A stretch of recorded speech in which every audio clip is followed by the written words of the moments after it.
back. Hello. How's it going, buddy? It's going good, man. It's been a long time. It's been a minute. It's been a real minute. It's been 2 years since I said it. Yeah, we'll be back next week. Wait, I love how you said that. It's been a minute. And you look at the window, just gazing. But this is the weird part, is I'm not used to being on camera. So I did a whole kind of radio career, like hidden behind a mic. I've never been on a camera before, so now everybody knows exactly how ugly I am, and I feel very exposed. You know what I'm saying? Yeah, I like brushed my teeth and like I didn't put lotion on, and I'm back in Europe. I don't need to fucking brush my teeth anymore. It's great. Speaking of cleanliness and being exposed, Trump has syphilis, allegedly. Have you heard about this? welcome back to the airwaves. And we're done. Trump has syphilis. I've not heard this now. So apparently, right, some recent stuff has come out. I'll also mention I've been under a rock for a while, so I don't really know what's going on. And I kind of came back to life. I rose up out of my coffin like Dracula. And the first thing I was met with is this conspiracy theory. That's not kind of less of a theory and more kind of just, here's a very plausible thing, that Trumpkins might have the syphilis because there was a catheter spotted. I can never say that properly. Catheter? In his difficult for me. That was spotted in his pants, right? And people are they were first saying, is he stuffing? If he's stuffing and he thinks it's meant to be that narrow, like, why stuff, man? Or you're stuffing it the wrong way. He's stuffing a catheter right down his old ham. So the second part of that theory is his ankles were very swollen. There was a whole bunch of other medical mumbo jumbo I don't understand, but there's one thing he has the vein thing, vein thrombosis or some shit like that, where it's like, because his hand was like weird discoloration and the ankles are swollen, so he's like a vein disorder or some shit like that. The Oompa Loompa was discolored. That's wild. Yes. So if he has it, maybe it's that, like, because it is just a conspiracy theory, but I just think it's really funny that it's like undiagnosed syphilis. Because if you leave syphilis for a while, it's weird how I know this. Essentially, you get the lesions, you get all the other icky stuff. The icky stuff goes away for about like 20 years, like a long ass time. Yeah.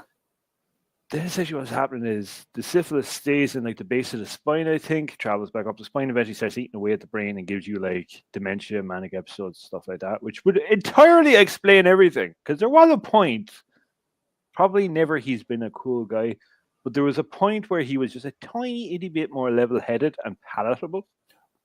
And when was this? I feel like circa late 90s, just right before The Apprentice. Was it The Apprentice? Was that the thing he made? Yeah, the TV show, yeah. The TV show. So when he was level headed, I'm not sure if that's a... I said a tiny bit more level-headed. All right. Not a level-headed gentleman. He's fucking orange. But yeah, so that would kind of put things into perspective. Also, how y'all feeling about that over there right now? We are dealing the best we could. Mm-hmm. People are going to be dying very soon because losing health care and whatnot. Free and food. The veterans. Yeah, the veterans were SNAP benefits being taken from people, which is like the supplemental food program. Yeah. So it's kind of a shit show right now. I'm not gonna lie to you. So do you think he's lost his fan base? With the Epstein stuff? Oh, we'll touch on that, baby. I think because he's going to have 35% of the electorate no matter what. But I think the Epstein stuff is taking away at least 10 to 12% of the really crazy MAGA people. Mm-hmm. So I don't know how it's going to work out because independents are over it. Obviously, Democrats hate him. Yeah. He lost half of his base, which I think he can't stand and is like, wait, I'm God. And like, no, you're not. You suck. You suck. And you're named on that list. A lot of, I'm not saying all the veterans because I know that there's a lot of there's literally associations like veterans against Trump and stuff, right? But I know that a big amount of his kind of like following would be veteran based and, you know, right to bear arms guys, stuff like that. Like, paint the What's the word I'm looking at? I can't remember the word. Those people that would be like hardcore Republicans, like love them. A lot of those hardcore Republicans don't have jobs or benefit from Medicaid or whatever, food stamps, whatever it is. They're all losing that now. So that means that, and I especially feel bad for the veterans because you do this thing, and you're probably like voting into the closest thing to what you hold dear and where your life has been built around. Mm-hmm. And you voted for this idiot. Even though I'm not allowed to say that anymore. I'm not allowed to criticize him in any way because I will be checked at airport security and not allowed in this country. You're gonna be checked either way now.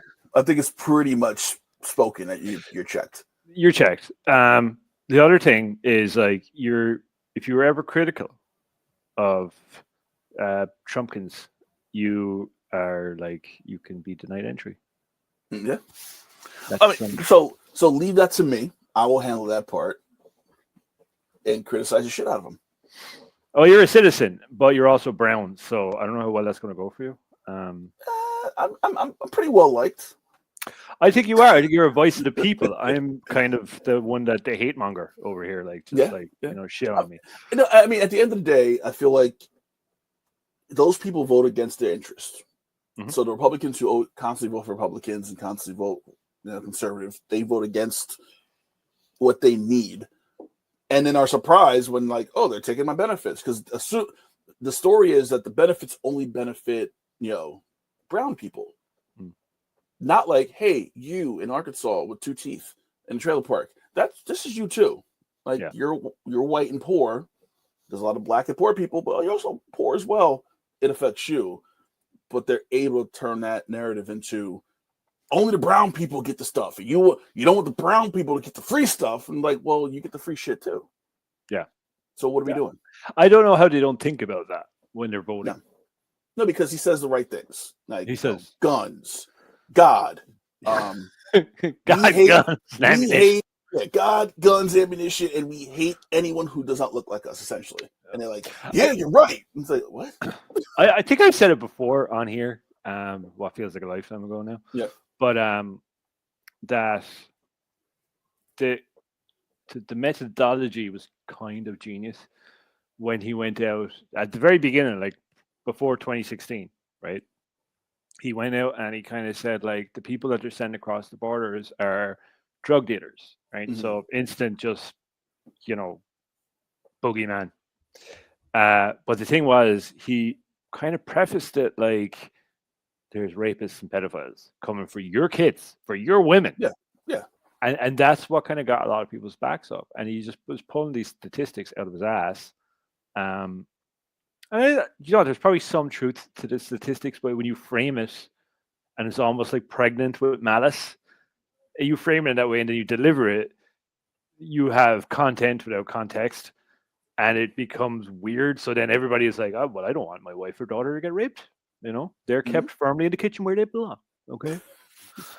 And they should be safe there. All right. Mm-hmm. No, you're right. I think the way that he framed his introduction, his intro into all this, was exactly the right way to do it. But then those people who are like, yeah, are not the ones going back saying, is what he's talking about correct?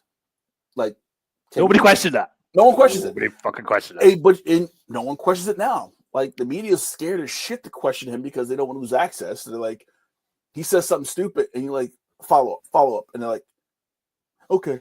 And that's it. That's the end of it. So that's a scary reality to be living in. And I think moreover, so it's really weird, right?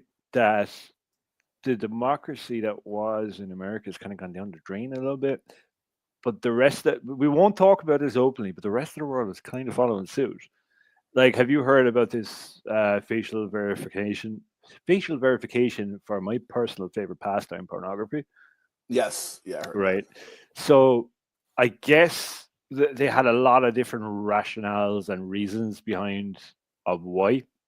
So minors couldn't have access to pornography, which are we going to go back to finding Playboys in the woods again? Because that was a whole different kettle of fish of weird. I mean, they're doing that here. They want to put age limits and the porn sites are upset about it because business. you might be cutting out some population. I'm like, yeah, I guess, but there should be some type of rule Well, with porn. the rule kind of was very loose for the last 20, 25 years of like, are you 18? Yeah. Then press this button. That says that you're 18. If you're lying, you're in trouble, mister. So it's a scary kind of context because this is where these things start. I'm going to get misquoted on this, and someone's going to say like he wants kids to watch porn. But even not saying I frequent porn sites, but there have been porn sites who are like, hey, come on, bro, not cool. Like literally, their opening page of their site is not like, hey, subscribe now. It's this whole like soliloquy of we don't like this. It's about freedom of speech. I'm like, you literally are just like, forget the porn for a second. Hear us out, which is very smart. Because people are like, I want to get to the porn. Let me read this first. And you read it like, yeah, pro porn. So porn. Yeah, pro porn. Let's go porn. More fucking porn. I don't know why people have a problem with it. Like, I understand why certain people have a problem with it, right? Because there's videos that exist out there on that nasty internet that really shouldn't. Right, and listen, there's some shit. There's some fucking shit. Yeah. Right. There was the younger listeners, viewers, whatever, won't remember. 2 Girls, 1 Cup. Okay. God. I was hoping you mentioned that. The Jar Squatter. All right. You remember the Jar Squatter? Did you feel okay after watching the Jar Squatter, or did you just question humanity? Because I question humanity. I question I question everything. Everything. It was a no man's land out there. That's all I'm saying. And I don't think like that kind of stuff maybe shouldn't exist. But if a guy wants to shove a jar up his ass, like, but I don't agree with him. Well, years ago, be able to. Well, years ago there was Rob Black, who ran a wrestling company, but also was a porn director, porn entrepreneur, and all his stuff was essentially submission. It was literally just him smacking up chicks and video, and like that was, and he literally made his money doing that shit. To the chair and shit. And I'm like, okay, this is, and I didn't realize it because I'm like, back in the day, I wasn't looking up that type of porn. I was looking up like, boob. You just put in one word. Gianna Michaels, legendary. Well, let's talk about her for a minute. Absolute, what a goat! Like she's the best out there. I hope she's watching this. I love you. I think she's on that Mount Rushmore with what? Yeah, I'm saying way too much right now. No, but like, let's talk about it. This needs to be talked about because this is what the kids won't understand. She was a shooting star that was only around for a little bit, but I'll put up there with Angela White. She did a lot with a little bit. Let me tell you. Nina Hartley. I'll put her up there with some goats. But they're kind of like. They're around a lot longer. Or they're around. They're kind of like a little bit more recent. Like no, Nina Hartley's like from the 80s, and I think she still does stuff now. Which one's Nina Hartley? I'm afraid to look it up on my computer now. But all right, let's say Jenna Jameson. Like all the whole. I never got her. I didn't either, but like she was a household name. Like when I was a kid, I knew the name, but didn't know what the fuck she did. I was never a fan of Jenna Jameson. I don't know. Like she's pretty white bread, But for her time, groundbreaking, like the Elvis of the cock world. Like Tara Patrick, who I met personally. Yeah, you felt her titty. And it was most awkward 20 seconds. I'm like, that's a legend right there. That's that to me. I'm like, she's up there. And I grabbed her, so it was awesome. What? You say you grabbed her. You should probably give context to that. They kind of listened to an earlier episode where we did. Yeah, it was an earlier episode where I explained how I didn't grab her without permission. It was very consensual. It was at the radio station I worked at as an intern, and they embarrassed me as an intern, and blah, blah, blah, blah. You see, your college days sound so much more fucking fun than mine do. I mean, you got to make it fun. College. I told somebody this the other night. My neighbors had a huge party, and there was a 20-year-old who I met 2 years ago. And I was telling them stories about college. She's like, wow, you really did a lot. I'm like, yeah, the shit I did back there, you probably can't do now. Yeah, the Me Too and all that. Yeah, not Me Too, but it's like, I think there's more guardrails to like, you getting a check that was really supposed to go to your parents. And you're like, I'm going to throw a party and blow all this money. Oh, yeah. Well, like everything gets into it. Like I don't know if there's as many people going to college anymore. I think the standard of college education is kind of a little bit shittier now than what it was. I also think that just the way that the economy is right now, it's like I'm not saying I went to college. So I pulled out. I mean, I think college was the place that you had to go before. Yeah. And your parents kind of made you go. Like, this is what You you didn't have to choice. do. Yeah. But now, if like college is an option, not really like the end all be all. But I tell people this all the time: college, you go to college and major in a love of something. You major for love, but you're not making any money in that. So you're gonna do something completely unrelated after college. So college is the fun time where you're like, I'm gonna do this because I love it, and then you graduate like this. I have no money. I'm gonna go be a garbage man. Who make fucking bank? Yeah, like, they make bank. Oh, you graduated? You went to college? Yeah, what'd you go to college for? English literature. And what do you do now? I think I'm garbage, but I'm writing a book on the weekend. Like, exactly. I'm an adjunct. You know, it's cool. Yeah, it's just, like, how do we even get here? Not Terror Party, right? John and Michaels. John and Michaels, right? The last say on this is 100% to go. But also, like, maybe the feminists won't like this, but I think she's a feminist icon as well. She'd take no shit from nobody, and she kind of just did her own thing. Like, it didn't really matter what the fuck was going on. She was just doing her own thing. No, and honestly, you looked forward to one of her scenes because you know it's gonna be funny. 100%. You can hear her laughing. The laughing was like, that's awesome. She's enjoying this. That her funny laugh. I was watching. For some reason she came up on my Instagram the other day that she was at some con, and I was like, "Oh, there she is, absolute living legend." I know. No, they have like the Exotica in Jersey all the time. And I always want to go, but I'm like, I don't know how I would be received by the general public. And I'm like, hey, everybody, I'm at Exotica. I could get away with it because they know I'm a miscreant anyway. Yeah, you're a man of the people. You have responsibilities. They'd be like, hey, you took a picture with Gianna Michaels. I'm a scumbag. That'll be how I'm looked at. They already know I'm a POS, so like it's fine. I did have the Exotica after party tickets once, but I had to. Yeah. Why? It's on in the fucking country, dipshit. You couldn't give those. No, I wasn't giving them to anyone. There was the pre-book. It wasn't the full ticket. You suck. So even if it didn't, they wouldn't have. You stink. Listen, well, you just said you want to be an upstanding citizen, man of the people. I'm saying it now, not before. I was okay with not being upstanding. Like 2 years ago. I was okay with that.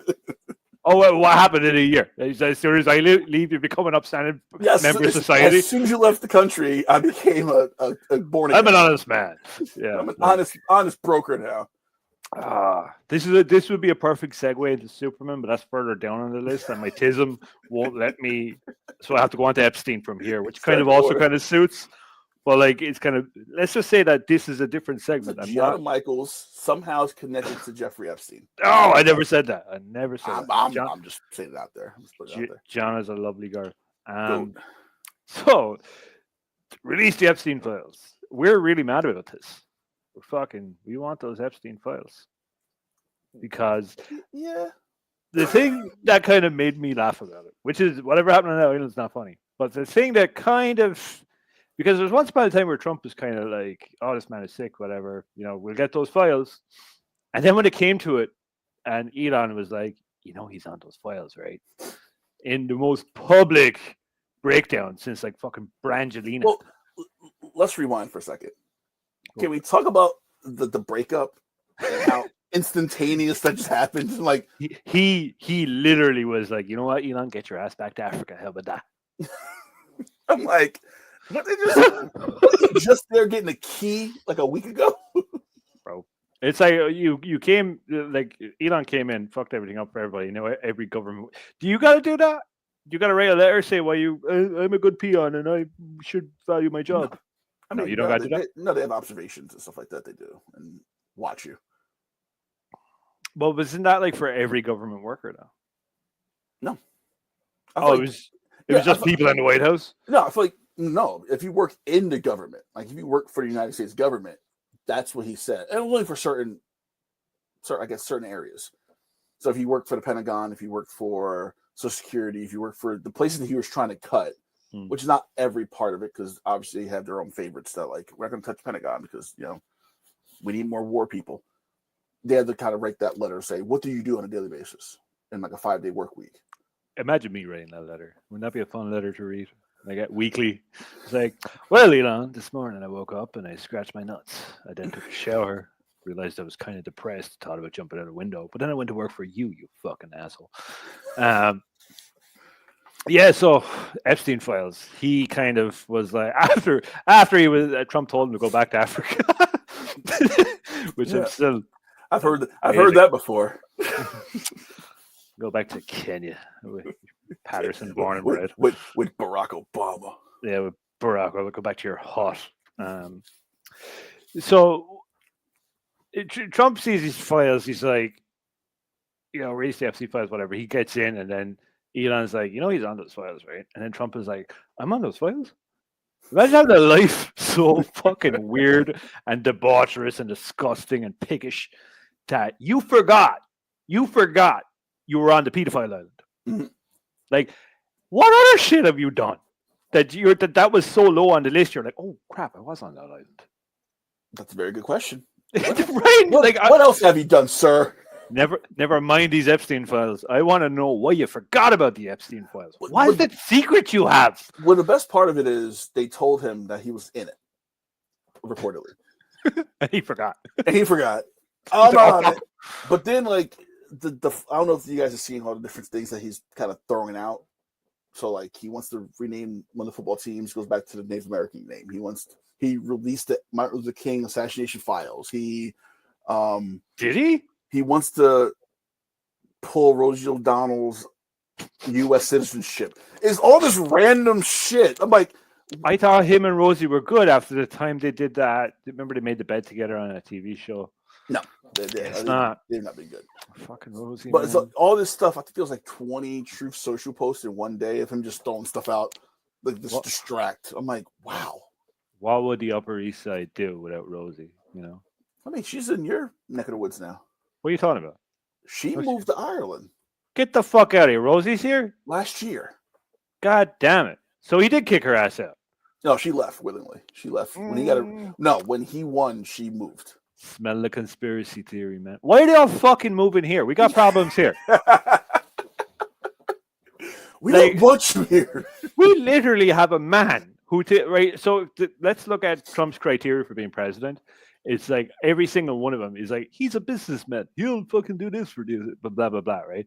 None of those points really, if we look at the resume, they didn't transfer across the way they were meant to. Yeah.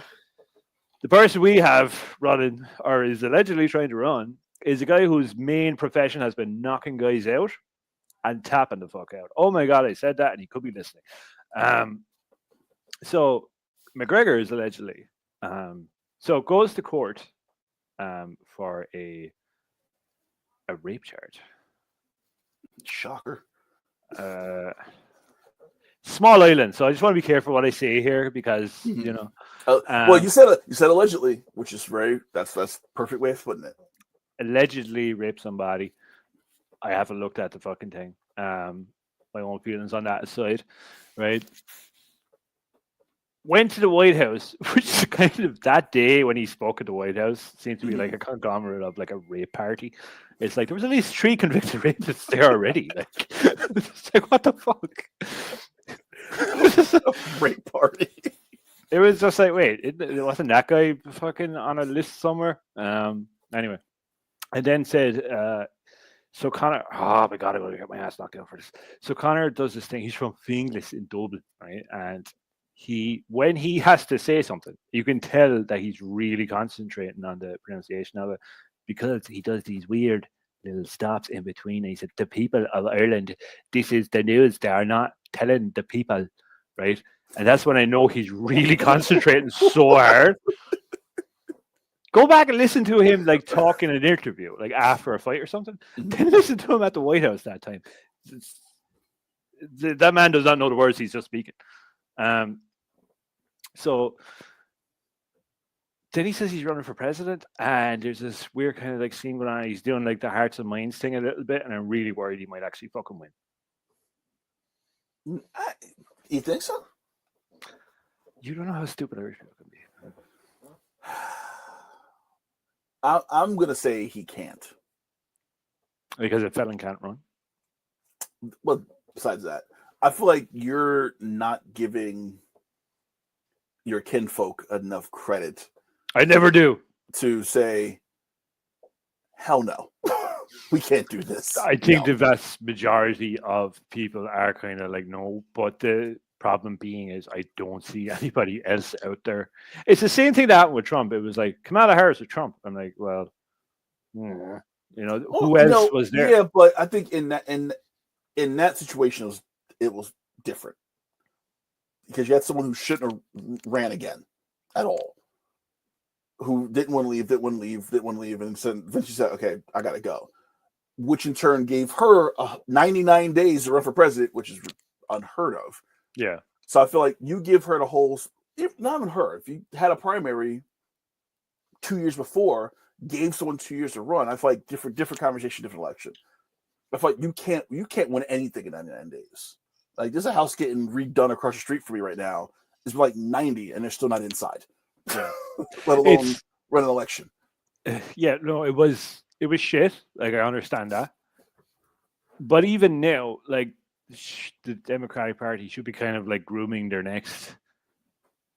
Maybe that was a poor choice of words there, but they should be like with Epstein grooming. Yeah, yeah. Let's not put those two together. No, but I feel like they can't. They kind of have to figure out, okay, who's the next person. And that's why you have all these people kind of like starting to not really jockey because they're all kind of like feeling it out. I think next year you'll get an idea of okay, that person's in, and you're gonna have a primary, which I think probably should have happened when Biden dropped out. Yeah, but Kamala was next in line. She's vice president, so it made sense to go straight to her. You know that fucker's going to run again. Who? Trump. He can't. I understand that. There's a lot of things he can't do that he just does. Well, he can't. Constitution says you can't run again. You've been president twice. Doesn't matter because the argument's going to be what's consecutive. No, 2 times and you go to fuck home. That's the law. He's going to try it, and no. Look at all the other shit that he's doing. That's just absolutely insane. Like, look at there's an alligator Alcatraz. There's an Alcatraz for fucking alligators, and they're an endangered species. Yeah, that's not against the law, though. They just built an immigration center in the swamps of Florida. That's not illegal. Like it's morally and ethically terrible, but it's not illegal. It's not illegal. I was waiting for you to say like it's bad, by the way. Yeah, it's not. It's legal. Awful. Yeah, it's awful, but it's not illegal. I mean, the things like the president has full immunity, that's bullshit. But yeah, he got that passed. But even more so, I'm like, cool. So then a Democrat comes in, we do what the hell we want then, which is good for us. I think we should go back and undo the things. Yeah. But we won't because, Democrats are ethical. Are they?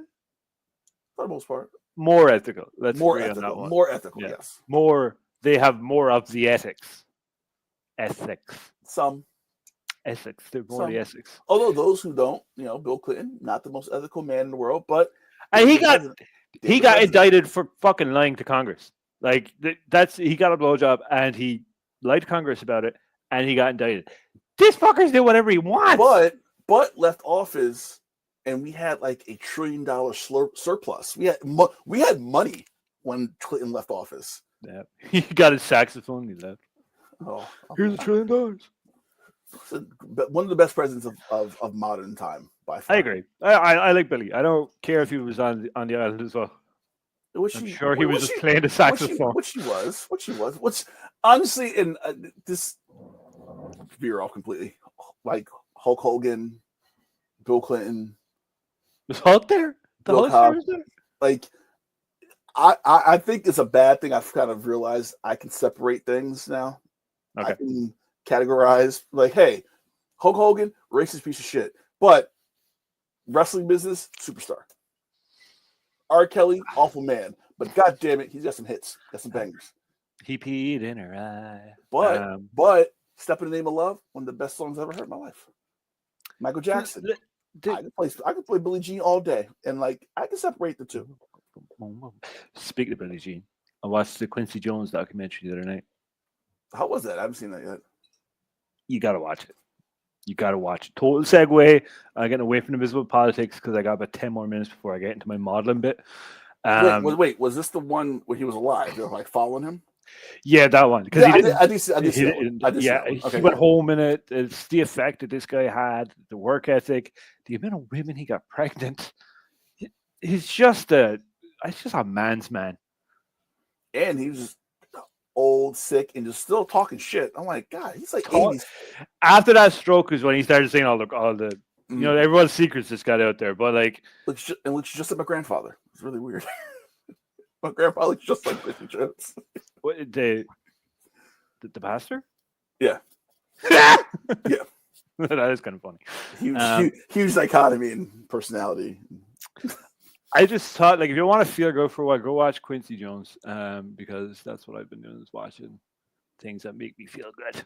Well, he has a whole like streaming service, which is like different acts he produced and like a lot of jazz stuff like that. So that's pretty cool too. You check that out. But you could, I gotta watch that. But like, I was looking at this guy's effect on music and like how far in it was. It was like from bebop, like way back, fucking bebop, like come up to rock and roll, come up to like 60s, 70s funk, soul, 80s Jackson, like he worked with Michael Jackson. Even before like Sinatra like, got him into places like, hey, he's with me. There was one bit in it that was just really funny. It was him. It was a recording of him talking about segregation in Nevada at the time, or in Las Vegas, and it was basically, I guess, Sinatra being, because it's one of those things that you kind of think a person is going to be one way because they have a certain heritage that obviously they're like that. He worked with Sinatra. Sinatra loved him. The guy didn't have a racist bone in his body. He goes to Vegas and they're like, you know, they're bringing Jones in and stuff. He's coming in the car. And the Italian guy, the Italian mobster, is like, now you go over to the other side of town. You know, he's clearly from Hoboken. Right? And Sinatra said, like, all right, well, if he goes over the other side of town, I'm going over the other side of town. And then just instantly that shit changed. Right? And that's how Quincy Jones put it. It's like, Sinatra came in there. He said, no, but this shit, he changed that shit. And that was it. And that was like the most heartwarmingly nice part of that whole thing. Like, I went away feeling, yeah, see what one white man can do. I see it now. I see what one white man can do for our country right now. I see both ends of this conversation right now. No, but genuinely, go watch the Quincy Jones things if you haven't. It's amazing. It's really good. I felt amazing after watching it. It's long too. It ain't short. Yeah, but it's worth it because it's not just like you can talk about him. It's him. Pause it. It's him there too. Yeah. Yeah, he's there as well. Like, it's very authentic. Like, you could, if you're like, I can't watch it. Pause the fucking thing. Go away. Come back. Like, you probably watched The Irishman. Probably watched that, didn't you? Yeah. You watched that heap of shit. Like, what age was De Niro doing that? Like that guy, even though they had all the, like, you can put a younger face on him. It doesn't mean that he's not going to walk like a crotchety old man. Like, that was bad. I still haven't seen it. I don't. It's a waste of time. But I feel like I need to see it just to see how bad it really is. You know what? It's kind of worth it for Pacino and Pesci. Pesci's amazing. For Pesci more so. Pesci, like, just does the whole, I'm going to get into tirade with this, but Pesci's character was old, but yet still had more youth than De Niro's character. De Niro's character was meant to be fucking younger. But like, Pesci did a rap album. It was still great. It was stupid, but it was great. Pesci did a rap album. Do you remember that? You know the one I'm talking about? Yes, I do. Yeah. I forgot about that. Yeah, you forgot about that shit. I didn't. We don't forget. Oh my God, I forgot how, Jesus. He even did a movie where he was like a super and had lived in like a project. And it was like the most offensive type shit I've seen. I'm like, this shit's kind of funny, actually. You look back on it now with like, it is just funny. At the time, it was just shit. So there's two things I want to talk about real quick before I kind of like wind up this a little bit. Let me look at my notebook. Right, which way am I going to do this? The tariff thing, I don't know what else is to really say about tariffs other than taco. Like, you know what I mean? Like, it's just an ongoing war of attrition, but not attrition, but happening and not happening at the same time. Like, I don't know what the end result of this is. There is something that I want to watch or that I want to talk about that's really going to put a line in the sand here for this podcast, right? Is Gaza. The bold word we're not allowed to say. Because we don't want to offend the Jews. Ugh, there, I said it. What are your thoughts on this? Goodbye. What are your thoughts on this? Just wait for the laser to start fighting too. I just want because there's this. So one of the American senators to this thing, to that thing, to the other thing, said something really kind of pissed me off. Right? He said that have the Irish fallen into a vat of Guinness because we disabled. Those are his words. Those are his words. He said because they must be drunk because this is ridiculous because we weren't doing any trade with Israel. Mm-hmm. Now, the reason for that being, it's not that we think that we're a massive, buyer of products from there, but we do. Like a lot of our stuff comes from fucking there. I didn't even know that. I thought it would have spoiled on the way over. You know what I mean with the heat. But it's the reason that they're kind of afraid of that happening. It's not because of the economic downfall of it, because it's tiny. It's of like you have one tiny country who's kind of known for being a bit loud at a party. You know what I'm saying? Like if you have a funeral and there's one person from every fucking country at that funeral, you're going to hear one voice after about 2.5 hours and a few shots. It's going to be the Irish guys, right? It's the fact that if we stand up to this, which we call a genocide, fact, we say, right, well, you're committing a fucking genocide, you piece of shit. And we're not going to be part of it, so we're removing everything from it. And there was uproar here, like, because our government wasn't acting quick enough. And they're like, we still have to write the legislation. We're like, do it faster. If one country does that, makes a bit of noise, what countries are going to follow suit? Because it just starts with one. It just takes one, and it's always the small one. Yeah. Biggest mouth. You're going to have a lot of people following suit, which then breaks down the kind of the narrative, which does anyone believe this narrative anymore? I don't know. I think as we record this now, I think Trump said that people are starving, we got to feed them. He met with the British Prime Minister. They want to figure out like a food program and get people food, whatever. Things need to stop. Oh, you give them food, will ya? Yeah, you give them food.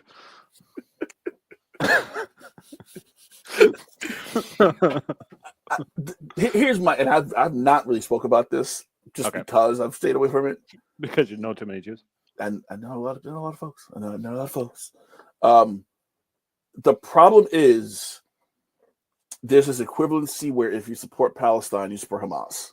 Yeah, which is not true. And I feel like you can't. That's like me saying, I love Patterson. So you support Bloods and Crips? Like, nah, I love where I'm from. Like I love my town. I'm not pro gang. I'm anti-gang, but I support the people who live there and who should not be involved in a gang war. Yeah, I think that's the problem. I've been in this man's house. I can promise you he does not own a blue or red piece of clothing whatsoever. Everything is just fucking grey or black. I have red now. Oh, so your blood. Oh, well. There goes your whole cover story, man. Damn it. But I think that's the problem. I feel like people can't separate the two. Hamas is not all of Palestine. It's not, no. So I feel like if you say you support Palestine, you're anti-Semitic, you hate Jewish people, and I feel like there's no gray. You're black or white. And I feel like there's gray in this whole thing. So from the beginning, I got in a lot of hot water over this. But like people have kind of stopped talking over it, which is fine. Like, that's your own prerogative. Like I did my ancestry the other day. 3% Jewish. No shit. 3%.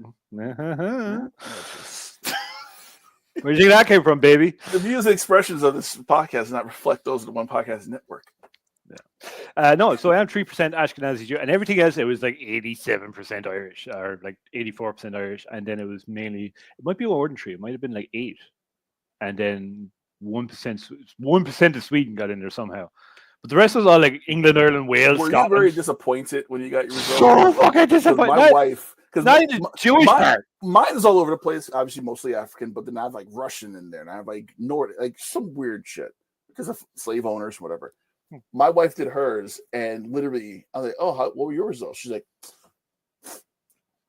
"I'm just white," and walked away. I'm like, "No shit, like we know." No, because there was the reason I was kind of disappointed was I was so delighted to see Ashkenazi Jew in there because that was the only thing that was like anyway like not from around here, is because like I've never felt. I even said this to my partner. I was like, I just never felt like I'm meant to be here, like here where I am right now, an Yeah. undisclosed location. Um, it's just in case any of the McGregor fans or the Israel supporters or anybody else that I offended in the last while, the last 40 minutes. He's in a shack somewhere in I am so Switzerland.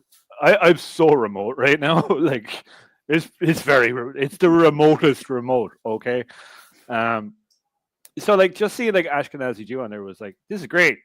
Like I'm a Jew, and then like I was like waiting to see like anything else. And it was just Scotland, basically Ireland, Northern Ireland, Kildare majority, Guernsey, England, which is kind of parts of France, and it's also Jersey, not New Jersey, just Jersey.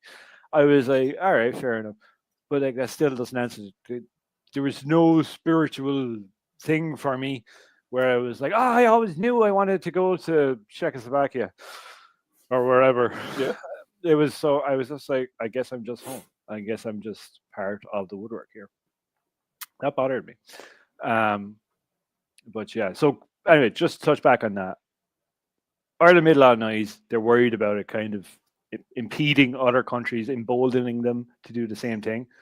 Hamas are essentially a rebellious terrorist group. They're one way or the other. They're not good people. Mhm. IDF, they're not fucking good people either.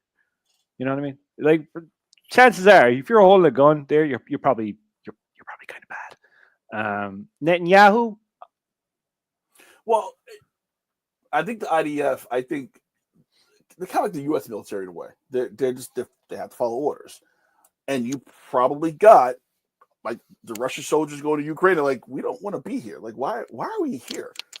I feel like the same can be said about IDF. I feel like a lot of them are like, we don't want to be here, but we have to go because we don't have a choice because we're in the military. We have to follow orders of our commanders, or go to jail. 100%, So 100%. same situations. I definitely feel like I feel like Hamas is on a whole different level of bullshit and they're pieces of shit. Fuck them. Yeah. I feel like the IDF, a lot of those guys are probably just like, why are we doing this again?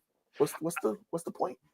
I'd imagine they probably are those, but those are not the ones that are kind of like speaking out right now. So I can't. Yeah. Well, I mean, and they're not. Here's the thing on a totally real note, like what's happening there is fucking disgusting. Like if there's a war of any kind, right? Women and children should not be involved in said war. That's not war. That's fucking genocide. And to pursue such a thing, to wipe out one of the key holders of like kind of like geopolitical turmoil, to start that will create a ripple effect. Like whatever way this ends up, we're gonna feel the fallout of this. Hopefully not a nuclear one, but we're going to feel the fallout for a very long time. Yes.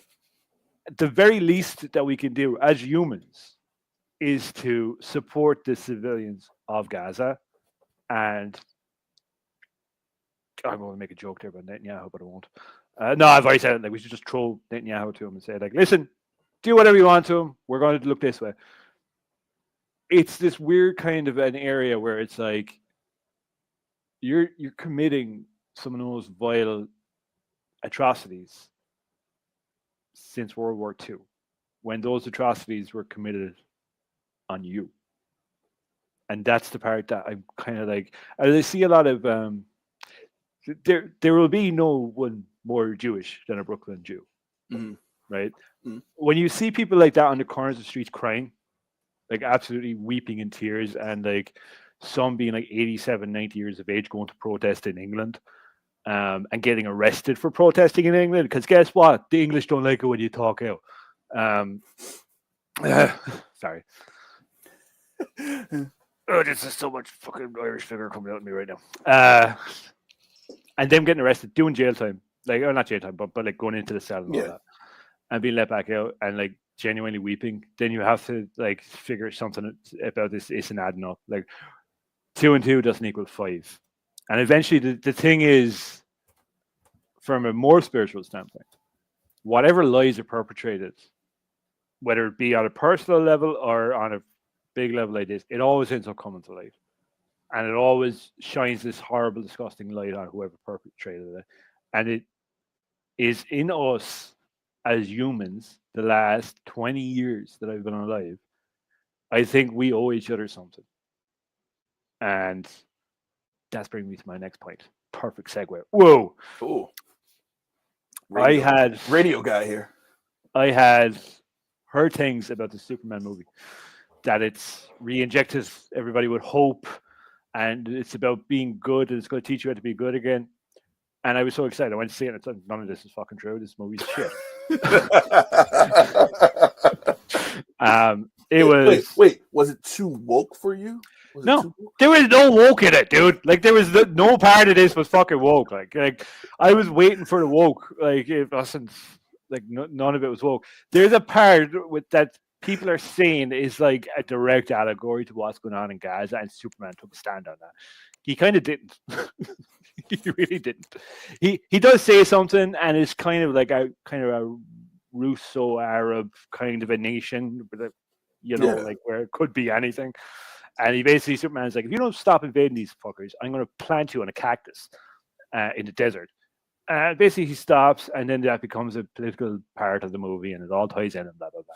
Mm-hmm. I don't feel like it went as hard on it being Gaza. I do personally feel, though, that if Superman was alive, I don't think he'd let this happen. So then you have to, if you can sit there and think, what would Superman do right now? And if what is happening is not what he did, then it's probably a bad thing that someone is doing. The one thing I did like about it is that it spoke to a generation through meme. Like, when I heard about this movie, it was like I seen everyone kind of reacting to it. And just this philosophy that being cool and being a good guy and being nice and doing the right thing is punk kind of blew me away in a big bad way, because I was a punk when I was a teenager. I had a spiky hair, completely covered in spikes at one point. And that just... That actually really kind of spoke to me in a way, is like that doing the right thing. When you look around, you see the wrong thing happening. Yeah. To rebel against it is the most punk thing you can do. And if rebelling against it is to say, well, hang on a minute, no, what's happened there is wrong, right? And just in saying that alone makes you a punk. Like, that's pretty fucking badass. And that is the core of what punk is about. Like, if you go back far enough where punk came from, it came from like even before Greasers, right? Mm. Which is like basically like, all right, you can't be walking around in a leather jacket. You got to go get a job and do that. Well, telling somebody how to be, that's not okay. Like, that's not cool. So then you rebel against that. You go a little bit further, and you see how this thing, when you go into the 60s and 70s in England when the Sex Pistols were formed, it was the same thing. Like, those guys were anti-sex. Go figure. I don't know why. But like, whatever it was, this idea that you should rebel against it if it's not okay and it's not good is a really heartwarming, nice thing. I mean, but the whole, not to cut you off, the whole punk thing I felt like was people that were being forced to assimilate, mm-hmm. found other people who were pissed at trying to be assimilated into society, having a welcoming family type environment to people who felt like they were different, who didn't want to just go get a job and, sell washer and dryers in the 60s and 70s. That's what I'm doing right now. But which is I know what you're selling. It's just weird. I knew that. Yeah. Which is, you said, being a good person, being like, hey, you're one of us. Come on. Like, let's go. Come into this community of people. Somewhere along the line, punk got this really bad rap, like, you guys are all pieces of shit. I'm like, no, they're not pieces of shit. There was an element of romper stompers, white supremacist groups. Like, of course they're going to be there. Yeah. Like it's like anything. Like, but here's what I will say, right? The soul-seeking hippies are like kind of shitty people pretending to be good people, and punks are usually good people pretending to be shitty people. Yeah. And that's kind of the best way I've heard it put. With a lot of what I've seen online, just with the reaction to the movie and with to the Iggy Pop song as well. Like, if ever there was a punk figure that's still rocking and rolling, it's Iggy Pop. I would say Johnny Rotten, but he kind of sold out, let's be honest. I hope he's not mad that I said that. He's on tour with his group. Whatever, dude. It's like, stop butter if it's not British.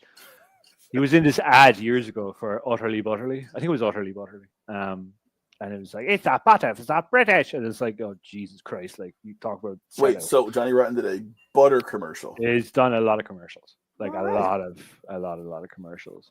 Meanwhile, Henry Rollins just sits home. I don't know what that guy is doing.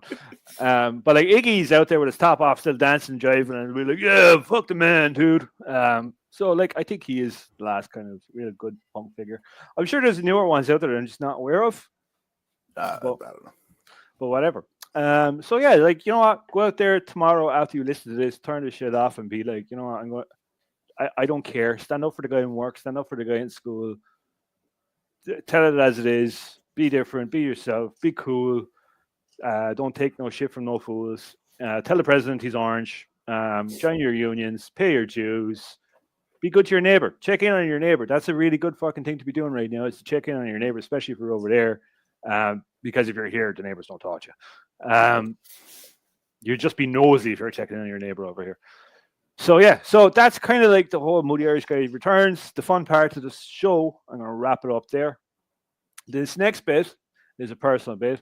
If you just want all the kind of funny, slightly comedy, slightly talk showy bit, bow out now. It's all cool, and we'll see you in the next episode. 51 minutes in. See you later. Bye. Yeah, bye, toodles. For the next little bit, there's going to be kind of some topics that a lot of people aren't going to be comfortable with.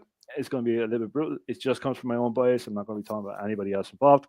It's just a little bit of what I went through, and the reason I want to explain it here is if it can help one person, it will be worth the next 9 minutes of slightly embarrassing stories. And this is not easy for me to talk about either. My problem being that I overshare. So I'm not in America anymore. Shocker. I think I might have dodged a bullet a little bit. But there's a reason I went through a separation. Due to that separation, I had to move back home.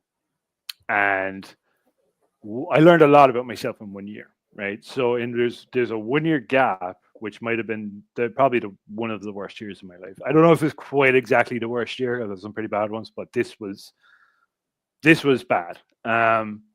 You witnessed it. You were there. You can attest to all this. You know, so I came back home in a very bad headspace, as anybody would be. You know, because I had planned for my future kind of to be in America, and this was kind of like my step forward in life, and I kind of spent 8 years back and forward, and there was a lot that was kind of removed from my future, right? And removed, the sense of self was also removed.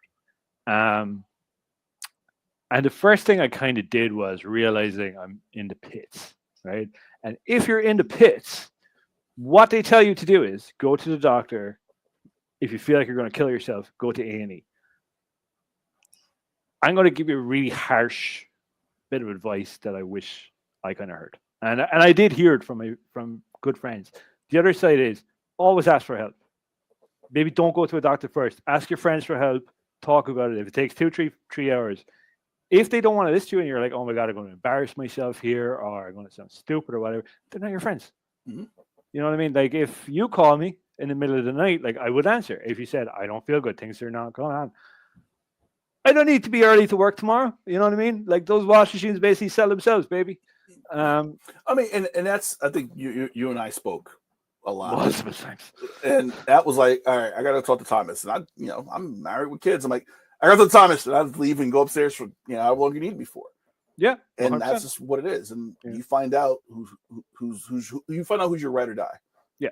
Right. You find that out quick when you go through shit like you went through. Yeah. And what I went through wasn't easy. What I kind of didn't really understand at the time was I had been kind of like dealing with a lot for a long time. And in retrospect, looking back, knowing what I know now, is I went about everything trying to hard nose it forward. Problem with that is it's a lonely existence. And this is one of those things that's like from childhood to so on and so forth. I'd never had the moment that most people have where like, I'm joyous, I'm happy, or it was a good day or whatever. Like I never had those moments. And I always thought it's just because I'm an asshole, because that's what I was always told. I kind of grew up in a time when we didn't really talk about our mental health, especially here in Ireland. I also grew up at a time when teachers told you were stupid. You know what I mean? Like, you don't do that no more.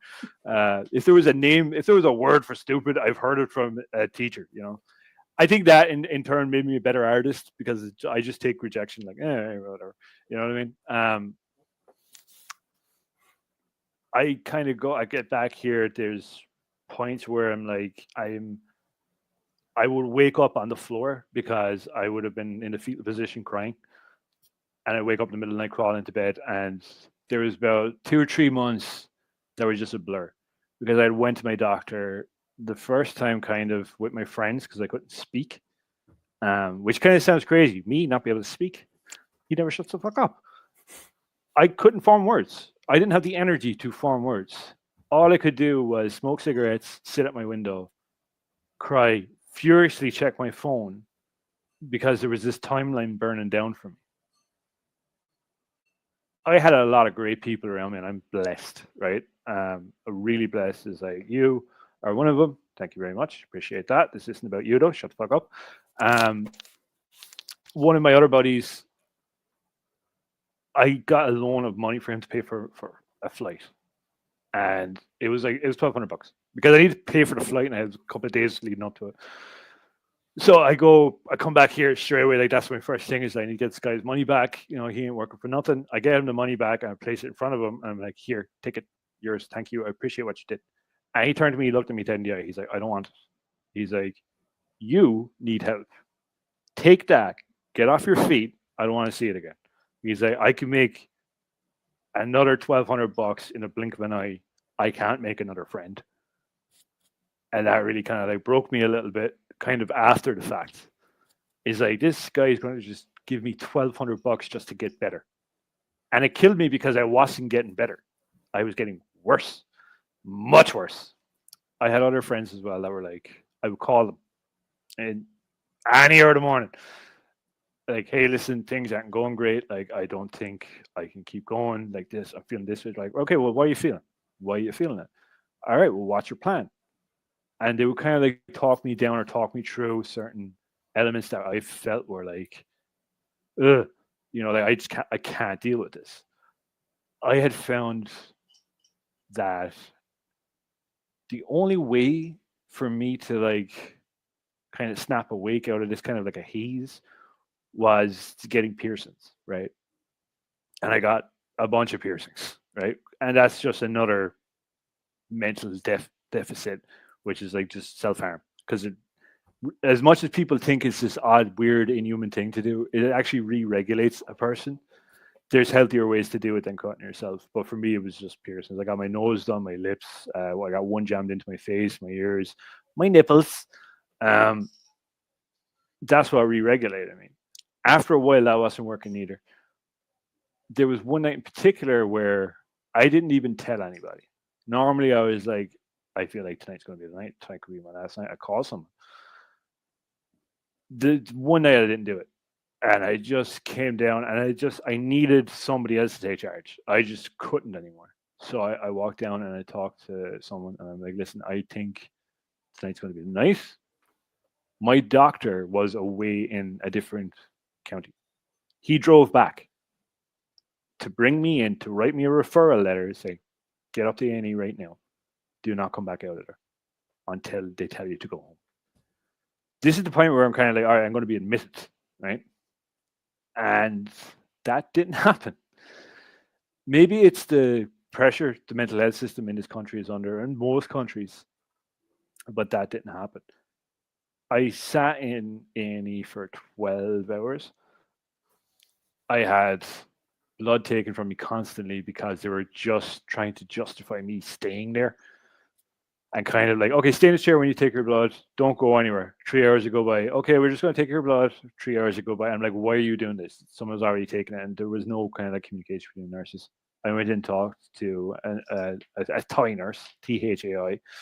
And he was like, listen, we get this a lot. There's going to be a crisis counselor coming to talk to you.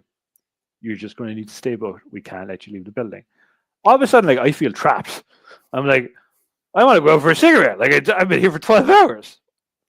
I was really disappointed, and this isn't me like taking shots at the mental health industry here in Ireland. I was just kind of disappointed in how this works. That this is the answer for people: is a person comes along, asks you a list of questions. It's not their fault. This is what they're paid to do, right?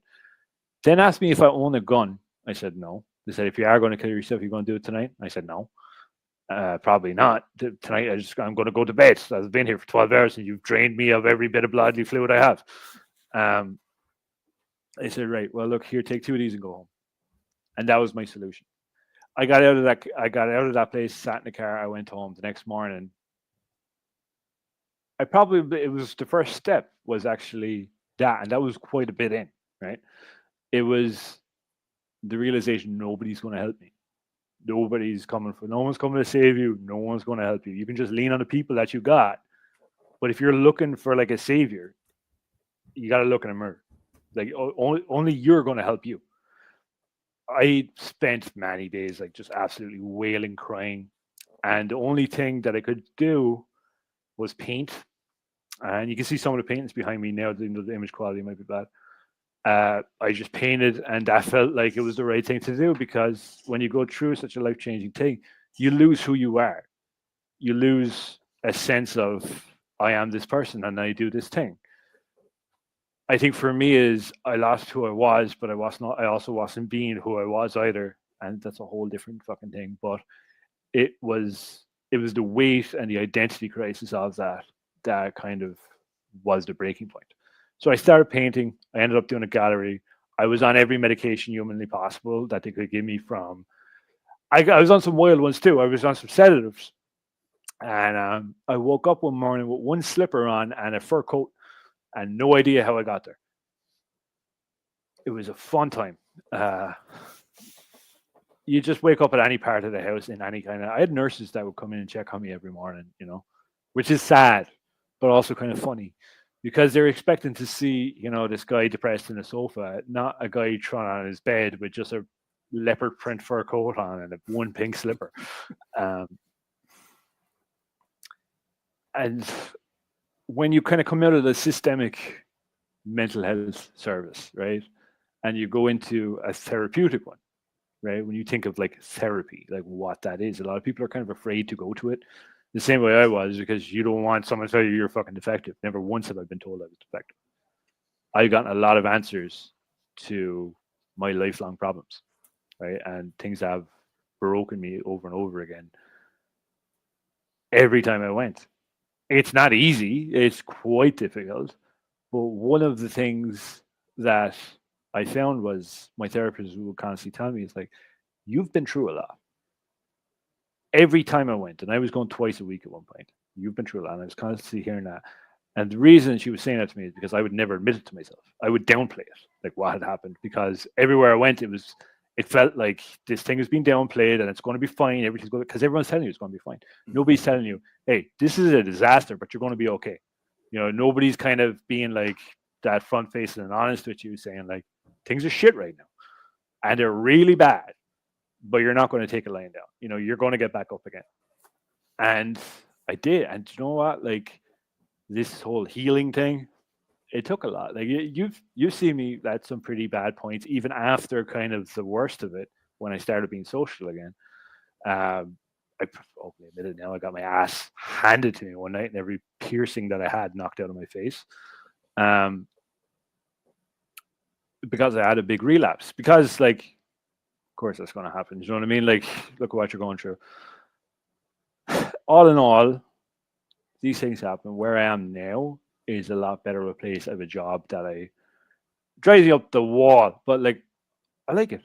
There's no kind of weight coming down on top of me anymore. And the main thing I've learned is, one of the most important ones, only you're going to help yourself. Nobody's going to help you. No one's coming to save you. You got to do it. And you can do it. That's the other part that a lot of people are missing when they're in these kind of situations, is you can do it.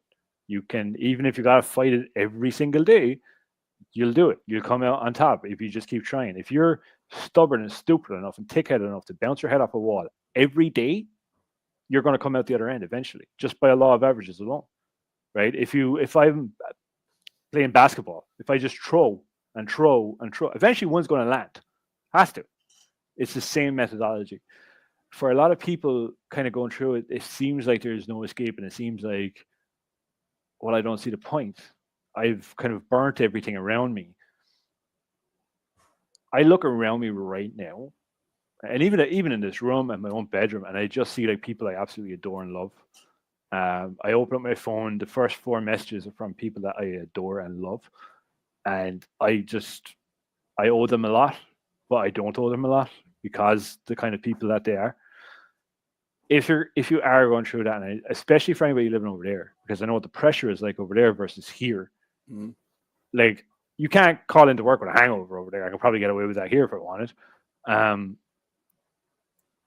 The system is kind of busted over there because therapy is so expensive. And to put it in a little bit of context for people over there, if you need to source a therapist outside of your country, do so. The reason being is because how much is therapy over there? Like $200 a session? Give or take, yeah. Yeah. 65. That's what I paid. No shit. $65. And if you were to do something like that, you can just Google, like, change your location to Ireland, England, Wales, wherever, and just search therapists there. You're looking for a psychoactive therapist, a psychotherapist in your local, in a certain area that does Zoom. Just do it that way if you have to, but do something. Talk to somebody, because each and every individual in this world comes into it kicking and screaming, right? It would be an awful shame to not kick and scream. If you're being dragged down, kick, scream, make noise. Have a breakdown. I've had like 4. Everything prior to me going to therapy, I look at it like I was in crisis for so many years. There's a lot of things I didn't know about myself. One, it was like I'm mentally ill. The second, well, I always knew something was loose. I think we all did, but like it was a lot deeper than that. It wasn't just like because you get dismissed when you're young and you grew up in our time. Like, you're like, oh well, he's just melancholic, like, leave him alone, or he's grumpy, or he's moody, or no, there was something like wrong with my brain. There was something wrong with every other aspect of me as well, like, because there was a spectrum that I'm on. The tism do be tisming with me. I'm lucky enough that, like, I'm not in a situation where it's 110% bad, but it does affect me. And in understanding that and just getting that information alone changed how I process the world around me. It's like, okay, now I have answers. Just those 2-3 things, right? If I had known that from the beginning, this whole thing would have been so much easier. Is one, you got tism, boy. The second is, like, you're not going to be able to make serotonin the way other people do. You're going to need help. Your moods are going to be swinging. Like, if you could go into every other kind of relationship that you have, friendships or not, and tell people, sorry, there's a van parked outside my window right now and I have no idea who it is. I'm having this, and he's making direct eye contact with me, and I cannot say with my eyes, can you fuck off? I would have went into every relationship like entirely different, whether it's friendships or anything, and just to give people the preamble is like, hey, listen, I can be scatty, I can be weird, my mood can be erratic. I apologize in advance for it. Look, here's some things that you can do. If I don't get back to you on a certain day, I will absolutely get back to you. If people really like you, want to be around you, they'll work around it. You know what I mean? Yeah. And the other thing is, the last tiny little bit of advice that I have for anyone is, it just sounds so trite and so like you've heard it 10 times before, but not enough fucking people do it. I feel like less than 1% of the population do it. Is like, be yourself.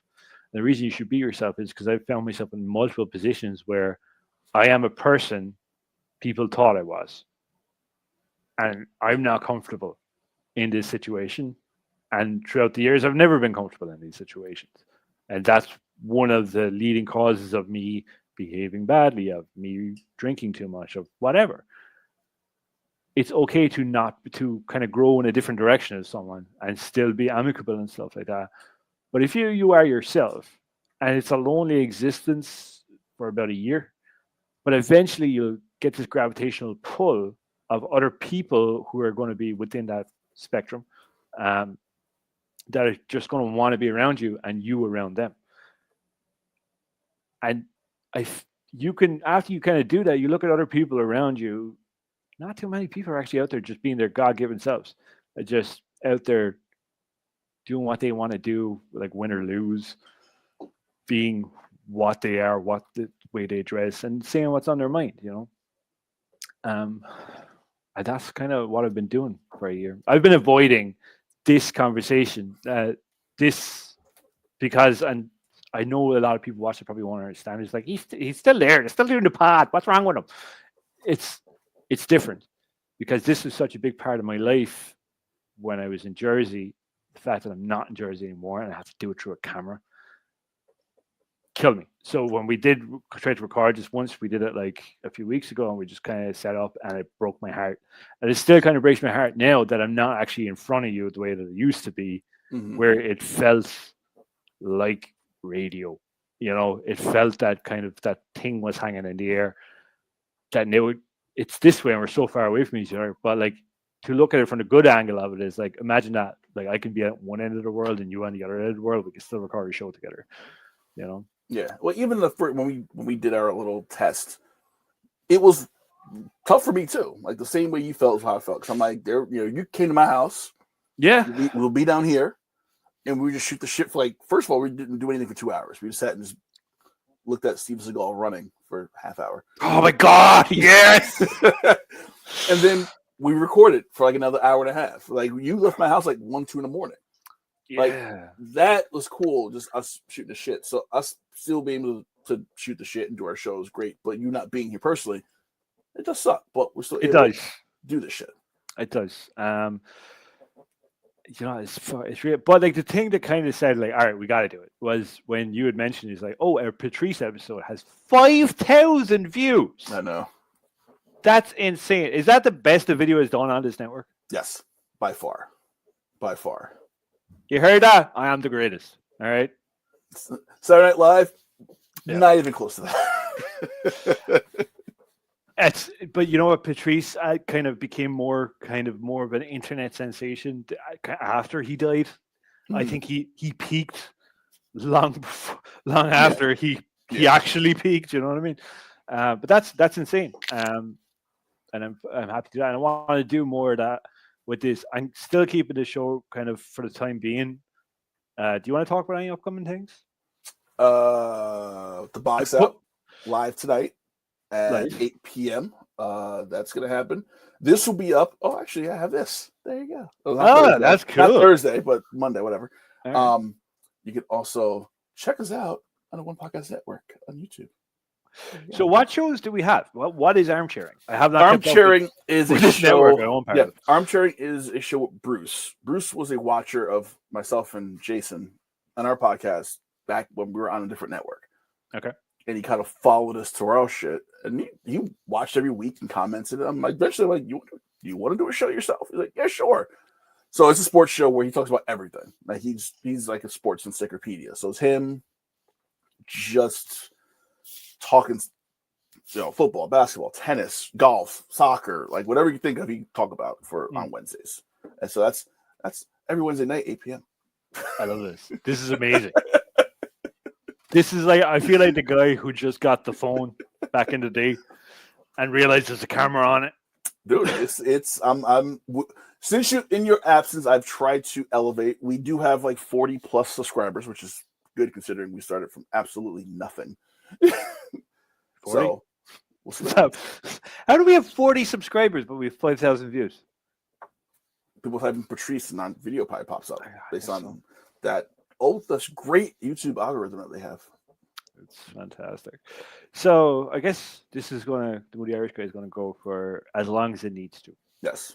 We're still going to continue Live Free and Laugh Hard. And hopefully there'll be some other stuff. I'd like to do some other stuff. Yeah, the political show. I'm going to start that in the fall. I have a couple guests already lined up. I'm excited for that. I'm going to listen in the liberal sphere of politics because there's no liberal talk anywhere in the United States. So I'm going to be like the Talking Dead because you're going to record that and then you're going to talk about the stuff that because I can't do my job properly and like research things. And watch. I go listen to it, and then the next day I go and be like, "Can you believe that Trump said that? I heard it on your thing. Tell me about that. Talk about that. Tell me what it's about. Tell me about your show last night. Yeah, it's like the talking armchair or whatever. But yeah, no, it's going to be exciting. Like, we're going to keep doing it. Thank you everyone for listening. Thanks for listening to my 20 minutes of like personal shit that I just felt like needed to be kind of addressed somehow. It has to. Yeah, it was a year. It was 2 years. It was a really long time. Yeah, so I really hope that does help somebody, even if it's just like one person. Even if it's just one person that's just says, "Oh, fuck it." Hey, worth it. Worth 20 minutes of me shiting on about stuff. On that note. On that note, we're out of here. On that note, see you later, man.